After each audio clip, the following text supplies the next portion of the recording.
Continuando con el tema, estamos en el tema de corriente eléctrica. Acá tenemos un circuito básico formado por una batería y una carga, que sería un foco. Acá la podemos ver en su representación simbólica. La batería se representa de esta forma y el foco con este símbolo. Ahora, en el tema anterior que vimos del átomo, dijimos que los electrones libres son los que producen el flujo de corriente eléctrica, ocasionada por una diferencia de potencial, que es el voltaje de la batería, que en este caso sería 12 voltios. Ahora, la corriente fluye del positivo hacia el negativo adoptando la corriente convencional. La corriente fluye este sería el positivo y este el negativo, hacia el negativo adoptando la corriente convencional. La corriente eléctrica, también conocida como intensidad eléctrica I, es el movimiento de flujo de electrones libres en un material conductor, como puede ser el cobre, el aluminio, etc. La intensidad de corriente eléctrica, cuya unidad de medida es el ampere,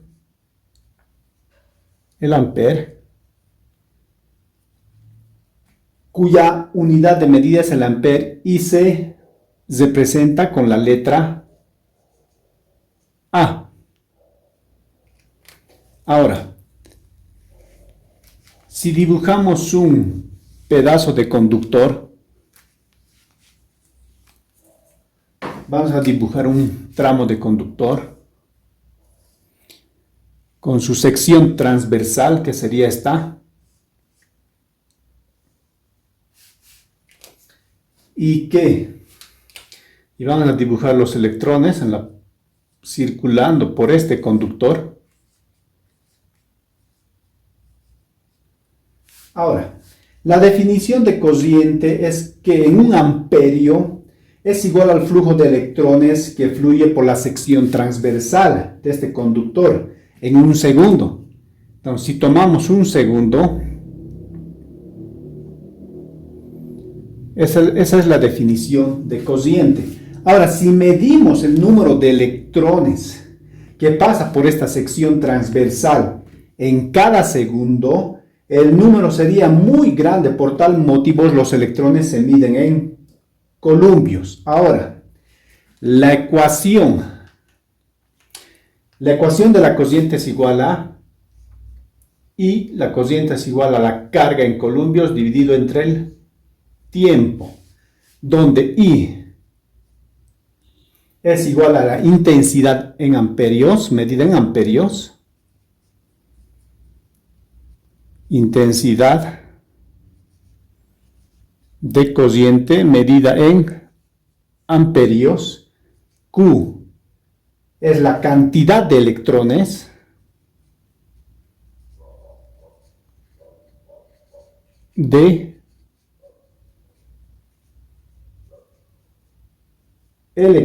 o carga eléctrica medida en columbios.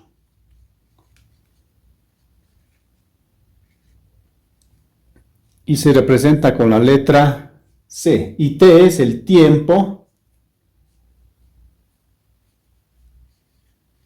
en segundos. Ahora, vamos a reemplazar las unidades en esta ecuación de la corriente. Si reemplazamos la cantidad de electrones, que es una constante, que es igual a 6.25 por 10 elevada a la 18 electrones, dividido entre el tiempo, que está en segundos. Ahora, dijimos que la cantidad de electrones o carga eléctrica se mide en columbios, entonces lo vamos a reemplazar, donde la corriente será igual a, esto se representa por un columbio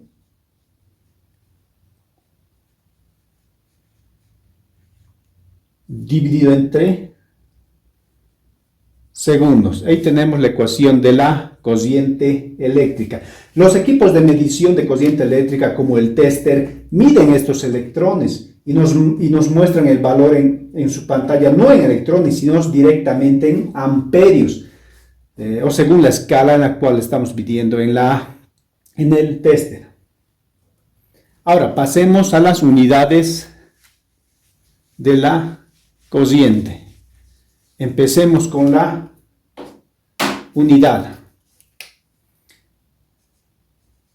En la unidad tenemos el amperio, un amperio. Para valores pequeños del amperio tenemos el miliamperio, un miliamperio, que es igual a, en su expresión numérica, es igual a 0.001. Eso denotan, en las tres posiciones denotan este mili. En su notación científica la podemos representar como 1 por 10 elevado a la menos 3. Ahora, del mili también tenemos el micro. Un microamperio, el micro denota el millón. Tenemos el 0, 1, 2, 3 y 4, 5, 6. En su notación científica, 1 por 10 elevado a la menos 6.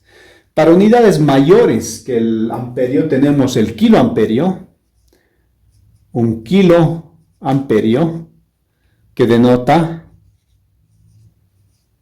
1000, son 1000 amperios. También tenemos el mega amperio que denota el millón.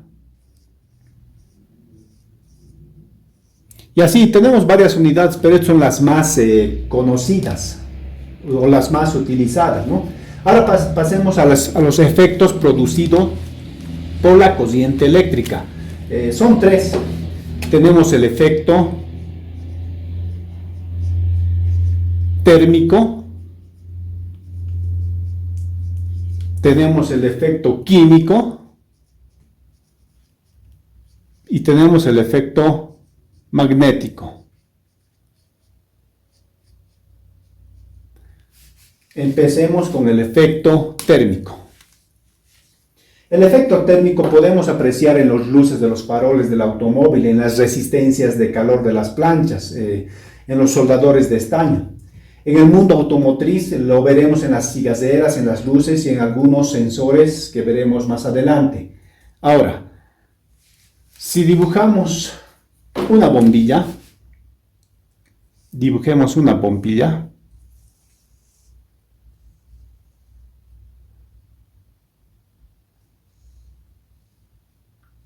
Con su filamento de tungsteno.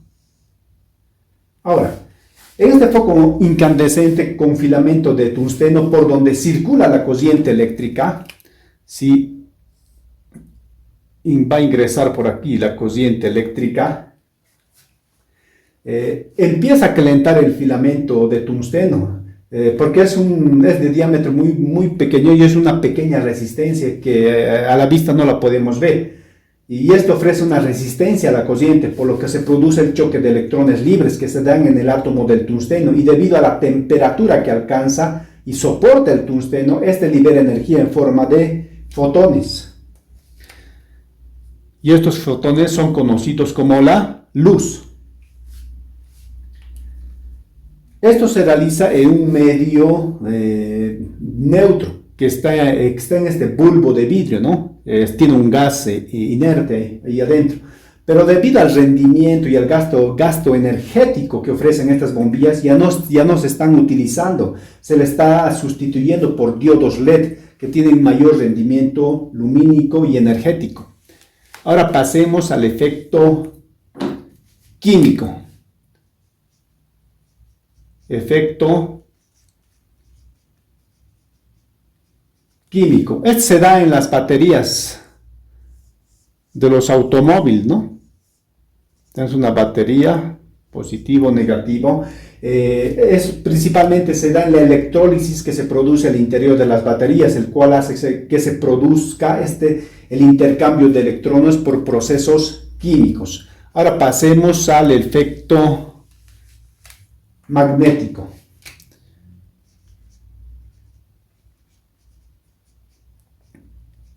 Este efecto magnético es el más utilizado y el que vamos a ver más en muchos sensores y relés que se utilizan, ¿no?, en el mundo automotriz. Este efecto podemos apreciar en numerosos sensores, ¿no?, y así como dijimos en alternadores, relés del automóvil. Este efecto de campo magnético que produce la corriente en los bobinados de alambre fabricados de alambre de cobre esmaltado. Es decir, están recubiertos de una laca de barniz. Este efecto se aprecia también en una tira de alambre que produce un campo magnético en forma concéntrica. Es decir, si tenemos una tira de alambre de cobre, cuando está circulando corriente por esta tira electrónica, esta tira de cobre va a producir un campo magnético y que la podemos apreciar de esta forma, es en forma concéntrica. Entonces, aún en esta pequeña tira se va a ver este efecto de campo magnético. Ahora, muy bien, si dibujemos una bobina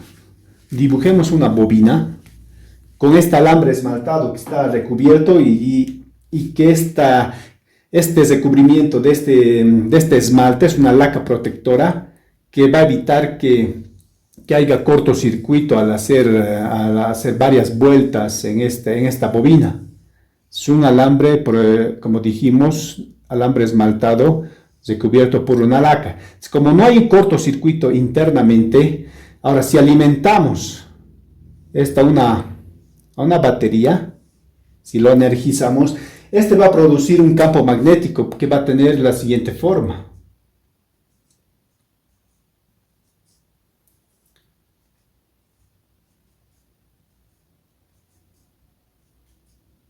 Entonces, este es el campo magnético que va a generar esta bobina.